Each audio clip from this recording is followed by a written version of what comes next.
is there any way OKC could beat Boston? Like, they're off to this historic start, 7-0. They've won every game by 10 points. The last time a team started this well in the West was the 73-9 Warriors. But OKC, I was going down the list of how they match up with Boston. I think Boston is just better.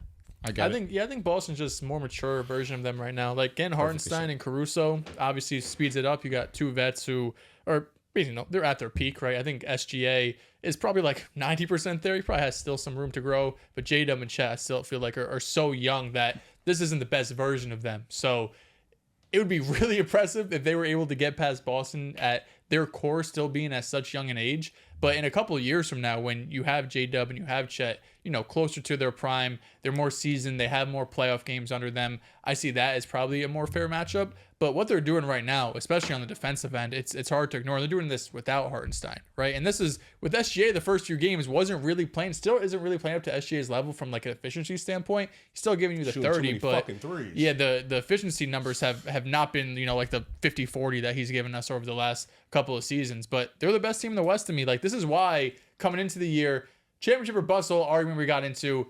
All right, maybe that wasn't the right way to put it, but my expectation for them is to go to the finals. My expectation for them is to compete for the finals. So if you're that close, it's like, shit, it's basically championship or bust. But I mean, they're dominant. They're the best team in the West. I mean, I really don't see a world where they lose, right? Like, their biggest issue or like their biggest problem, I think, would be to defend a guy like Jokic. Like, I still don't know if you could do that, but Denver has so many other problems that I don't think you really have to worry about that. Yet they're not your number one problem 40 right now. No, that's what I'm saying. Like, so when you're going up, you're looking at a team like Dallas, you're looking like a team at Minnesota. I feel very, very comfortable with them matching up with those teams in the West. So I agree, Joel. I still think Boston is just more mature. Their pieces kind of line up similar in terms of like where they rank, like SGA, Tatum, and then the role players. They both have elite role players. They both have good big men. I think they match up really well, but Boston's just more seasoned right now. The stat that we saw when we were on playback, Boston has more 30-point wins than they have 10-point deficits. 10-point deficits. It's hilarious. That is insane. You have to give the respect to the reigning champion. And you said it flawless. There's no other way to put it. Boston's a more mature, more experienced OKC. That's the exact way to look at it. If Porzingis isn't 100%, does that change? Isn't at 100%? Once the finals come around. I mean, he wasn't at 100% last year and you dog walked it. I still feel confident that could be the case. I'll be rooting my fucking ass off for OKC to do it. They have great versatile defenders. They have great versatile scorers, I should say, too, really. And then Chet now, with the way that he's improved his offensive game, that is really could be the deciding factor in that series versus Boston, because they have defenders that they can go and throw on Jason Tatum. They have defenders that can go and throw on Jaylen Brown. But then we're not talking about Drew. We're not talking about Derek. And I know that obviously Caruso and Shea can go out there, even Kaysen in some minutes can go out there and defend at a high level. But there's just so many different ways that Boston can break you down. I don't think it's a dog walk with OKC, though. I think that it'd be a great 6, maybe even 7-game series. They're just that deep of a team. I just think that we'll see the slight experience and the slight maturity of Boston show out in that series. Their But defenders are also just smaller, too. They are. Like, That's Tatum's an issue. 6'10", Yes. Caruso, like those, they're just a bit undersized to guard those big wings. They don't have enough wings. Like, who are their wings that they have? Aaron Look at those. Wiggins, Aaron J-Dub. Wiggins, you could, I guess, Dort's Joe. what, 6'4"? Yeah, but No, he's brolic as Like, shit, right but now- Tatum's got, 6 inches. yeah. Despite being undefeated, like OKC, they've experimented with 3 different lineups with Isaiah Joe starting, Kaysen Wallace starting, and Aaron Wiggins starting. Those 3. With Aaron Wiggins, it's been the worst lineup. With Isaiah Joe, they've been not as good defensively, better offensively. With Kaysen, the offense has dropped. The defense has been really good. They're all smaller though. Like they're 6'4" That is the issue. or under. They don't have enough wings. I think really this series, it would have to come down to like SGA just being much better like than Tatum in this series or Jaylen Brown. Like he'd have to dominate the series realistically. He could. Yeah, he could. I think he Tough, could. yeah, I mean, it's a tough matchup for him, but it's SGA. Like, he's going to go out there and give you his 30 every night. It's a wing league, and that's the one missing piece, I guess you could say, for OKC, that they don't have a size, a bigger wing. What's J-Dub, 6'6"? That's really, he's the guy. I don't. Here's the thing with that, like, Because who's guarding Tatum? Dortz and J-Dub. Dort specifically is a lot thicker and stronger than Andrew Wiggins was in 2022. Yeah. Tatum's a way better player. Was No, for sure. But he's well, I don't know that. Like in the playoffs, he just had one of his worst slumps. He's saying playmaking wise. I mean, playmaker. Yes. It's Yeah, as a night and playmaker. day. No, it's night and day. so far this season, he's been very efficient. But I'm just talking like in a playoff setting. Like I'm fine with Dortz on anybody. You know, 1-on-1, I'm completely fine with that. He did defend Luka Aaron Wiggins, I'm fine with them on Jaylen Brown. At the end of the day, they're star players. They're going to get it. They're going to get what they're going to get. For me, it's just like looking at this OKC 5, looking at Boston's 5. Boston, you're right. Boston is just kind of better from top to bottom. Probably maybe outside of big because Porzingis isn't playing. Chet's playing at a different level.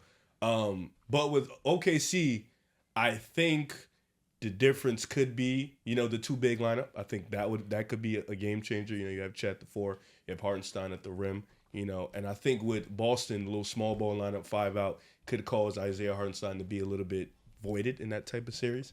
But it's really tough to just kind of gauge both of these teams right now in October, November, because they could look completely different in April. We still are waiting for that. I don't want to say J-Dub leap, but kind of that J-Dub leap. Waiting for that SGA 3-point leap to really be efficient, really be sustainable and stuff like that. Because with Boston, you have the wing defense. You have the guys like Drew Holiday, Derek White, Tatum and Brown that you could throw SGA, J-Dub, and all them boys. I think stylistically, though, it'll be interesting. I would love to see it. I think it'd be a dope matchup. I think it does go 6 or 7 regardless. Of course, you need SGA to be great. But I think you just need your role players, your deep roster to really outshine this Boston team. I mean, OKC is much deeper than Boston by far. Like, you have Aaron Wiggins, you have Isaiah Joe, you have Casey Wallace, you have Lou Dort, you have Isaiah Hartenstein. With Boston, it's really Peyton Pritchard, Sam Hauser, Al Horford, mostly. Like, I think your honestly, role players, once you go past AD in the playoffs, I think your role players for OKC are much better than Boston. So for that, your role players have to really play at a high level. Are they much better? Pritchard's also he's averaging 16. Because we're calling Derek White a role player. We're calling Drew Holiday a role player. We're calling Al Horford a role player. Off the bench, is Peyton Pritchard the best player between the two benches? No, Alex Russo.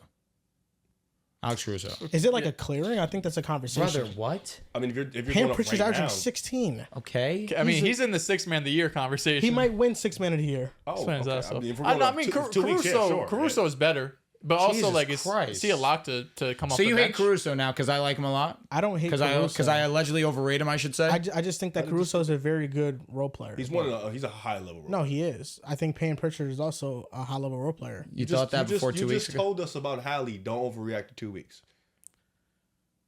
But Pritchard has been a great scorer since last year. He hasn't been a high level. especially- I don't know if he's going to average 16 all year. I hope he does. But especially last year in the playoffs, I mean, he held his own He was defensively solid. too. I think okay, he fights defensively. He's small, but he who's a role fights. player for OKC? Well, who's coming off Aaron the Wiggins. bench for OKC? Let's just I don't just think that make that matters. set in stone. I don't think that matters. Is Hartenstein part of the bench that's unit what or we're no? talking about Pritchard. We're talking about guys coming off the bench. I think Hartenstein should be that. He should start, right? No, Nah, personally, they're I gonna go don't 5 think so. out. You definitely put Chet at the 5. You have Dort, J-Dub. You're playing this Caruso, elite level SGA. basketball with that. But Caruso hasn't started for them this year yet. But I don't think that. I think you can change your lineups in the playoffs. And I think if they're experimenting with those 3, they'll probably experiment eventually with Caruso. But if they don't, you probably start Isaiah Joe for more spacing. Because I think just think he needs Pritchard some and size, Horford is a though. pretty good bench. I think And Pritchard Hauser. and Horford is a pretty good bench. And Hauser's been playing well for them too. I think their bench is fine, but like OKC's bench, I like it a lot more. They do have starters. Like Yeah. Isaiah Joe, Aaron Wiggins I are like it starters a on lot other more. teams. So, They like, are. I don't know. understand what you're saying. Boston is big, but they're really big in the front court. They're not big in the back court. Yeah, but Drew's fucking stocky. You know what I mean? Like, he's Oh, 6'4", but he plays like he's 6'6". Yeah. Derek True. White, too. He's like, was he 6'3"? So, He's a bit small. Like, Pritchard. they'll have SGA.